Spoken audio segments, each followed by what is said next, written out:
I want your take on these Biden documents, because article after article that I'm reading, and I feel, this is just my opinion, I feel like I'm being pretty fair with the analysis of Biden and the documents. If there's something there, it should be investigated. But President Biden said yesterday during his visit to California, there's no there.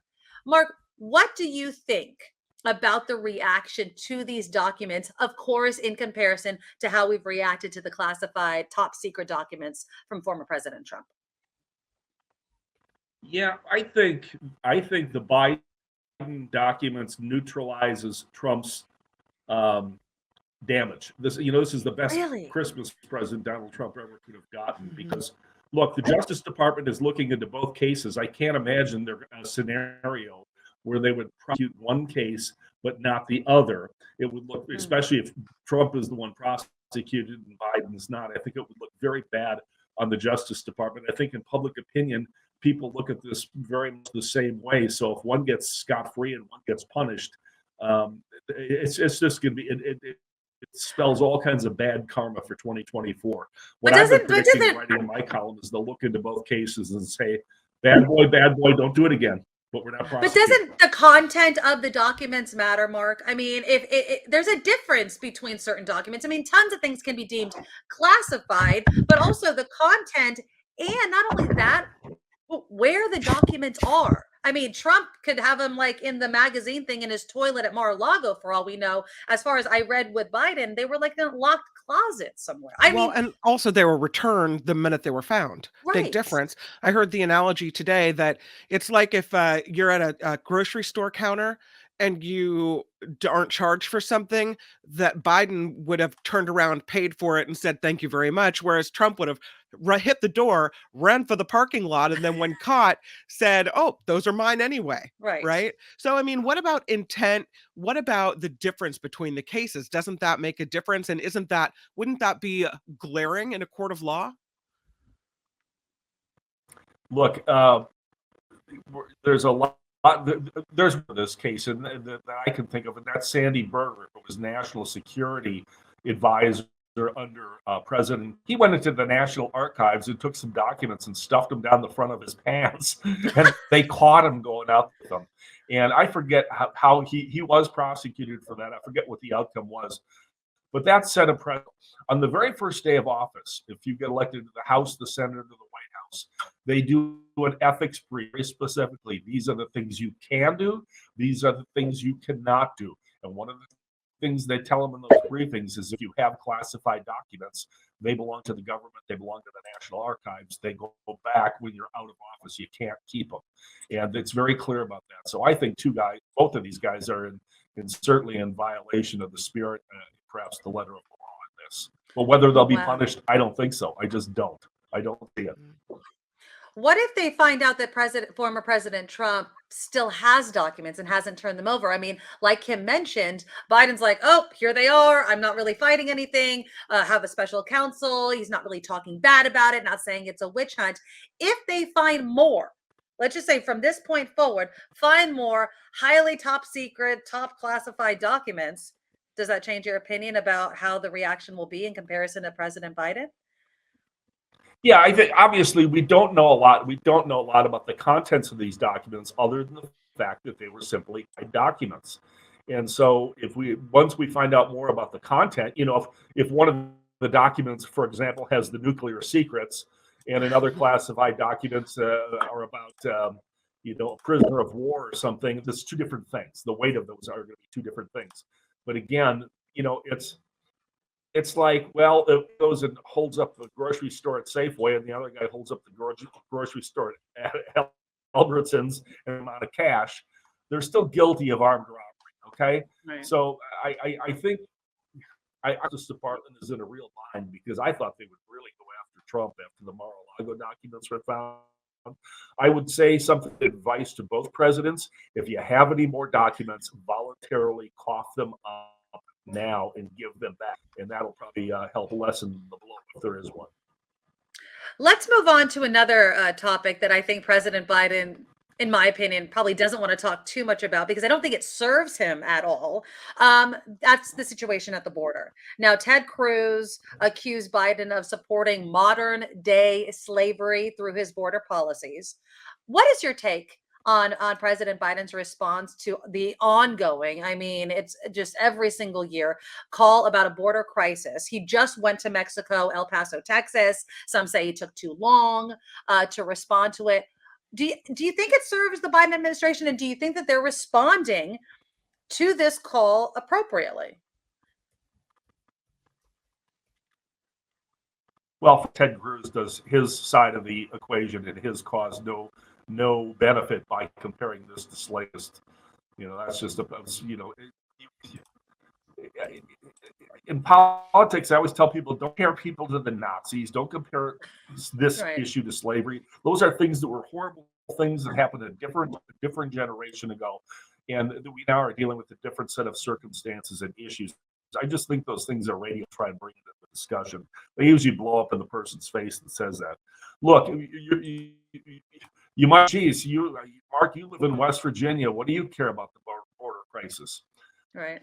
West Virginia overdose death rate in the nation. We are ground zero for the heroin epidemic in this nation. How much fentanyl is on our streets here because it's synthetic and it's fake heroin, and people are using it as a cheaper alternative, killing people every day here.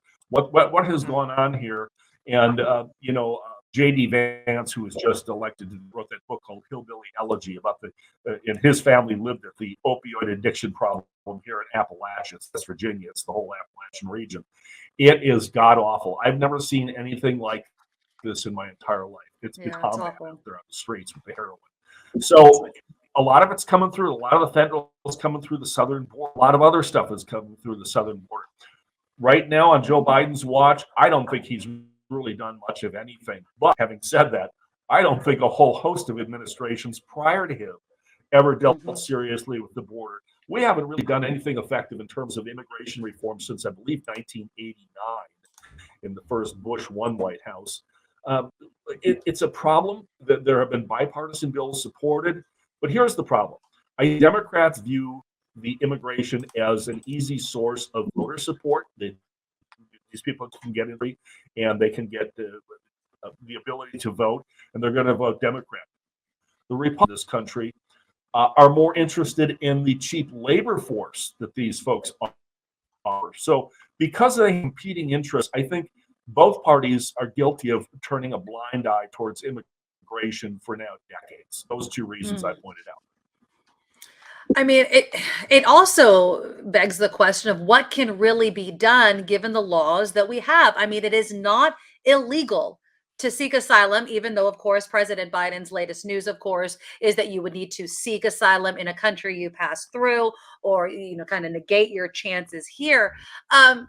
Does just being America with our American laws and kind of how this country was founded impede any real effort on trying to solve this without also inflaming, immigrant right groups and human rights groups about what can be done? Because, the United States arguably has a role in a lot of the reasons why people want to flee their countries. And until we fix the situation there, who can blame a lot of people from trying to escape? I think one of the keys to all of this, first of all, I think they got to finally fix the dreamer thing once and for all and get young people who were brought here by no doing of their own. Most of the time they're months old or weeks old or years old. They got to fix that. And I think there's enough bipartisan support that they can get the dreamer citizenship. I think we really have to take a serious look at is a guest worker program, because we have a huge labor shortage right now. In fact, here in West Virginia, we have about 20,000 job openings in the be filled because they can't find enough people to A, apply for the jobs, B, pass a drug test, etc. Have a guest worker program, and somebody comes in and they get a viable job, and now they're paying taxes in the United States, they're paying taxes in California.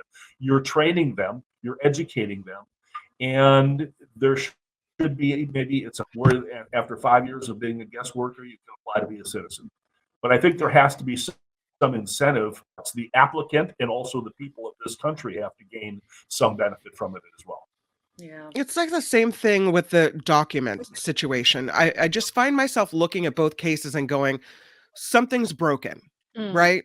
So, you can look at the past all you want, but what we know right now and for the future is something's broken. So, if you have a problem with documents flying all over the place, fix the system. yes. If you have a problem with immigration, like Mark was talking about, put something into place like a worker system.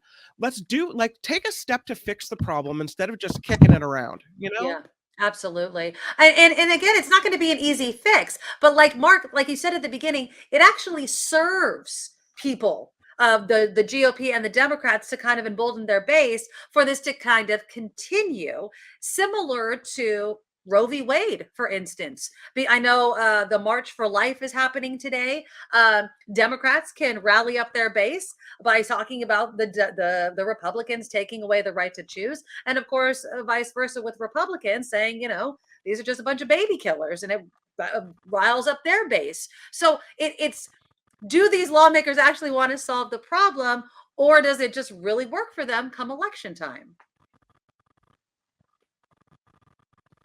Well, you can ask that question about a lot of issues, and I've covered every political election since 1978, and sometimes you get a little cynical of these things. And I think sometimes they look at their own self-interest, and I think immigration is a good example of that, where I say this is Democrats look at it this way to cull new voters, and that'll help them in states like California. Republicans look at it as like, well, this is a way to get cheap labor into our hospitality industry or agriculture industry. A lot of these folks both work in both of those sectors under the radar. And they're like, well, it's not hurting anybody. And they just kind of look the other way and say, we don't have any incentive to fix the problem. When you add something in, though, like fentanyl, and all of a sudden we have a wild card here where there's big enough drugs coming across, and that stuff is so powerful and at such low dosage could kill the average person, and it's all over on our streets. Now we got a problem. See, whereas 10 years ago you might not have had a congressman from Ohio or West Virginia or Kentucky care about immigration because it wasn't affecting their states. They're far from being border states. Well, now the byproduct of the illegal immigration bringing in drugs to this country adds a whole new dimension to the issue that we've not seen before. I only have a couple more minutes with this segment, but I need to get your take on President Biden running in 2024. Do you, in your opinion, think he should be running? And I'll start with that one. And then of course, if you say no, who do you think should?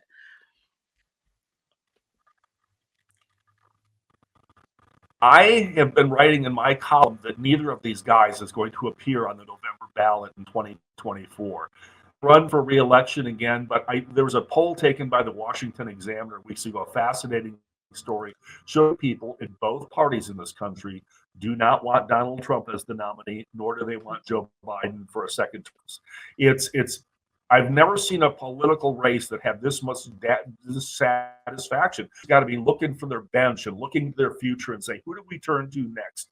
Is it Kamala Harris? Is it a Mark Warner on the Democratic side? Is it a Nikki Haley?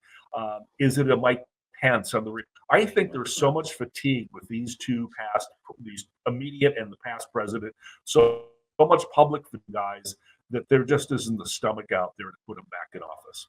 Yeah, no. And now you have both of them that are going to hound them until election day.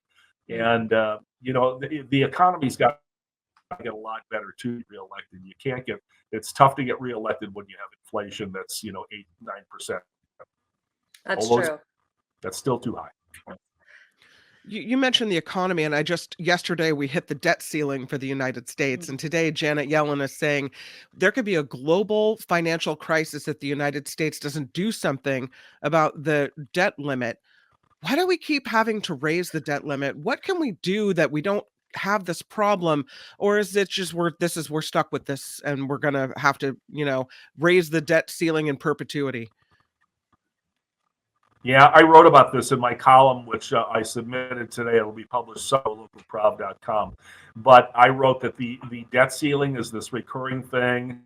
it's like the government shows me on the face. We step right up against the door, and everybody panics and they do something. And I think the sad thing, and there's been all my life, 60 plus years, and I think the sad thing about that is we're just heaping more debt on our kids and our grandchildren, and the generation that's in charge now is just, kicking the ball, punting.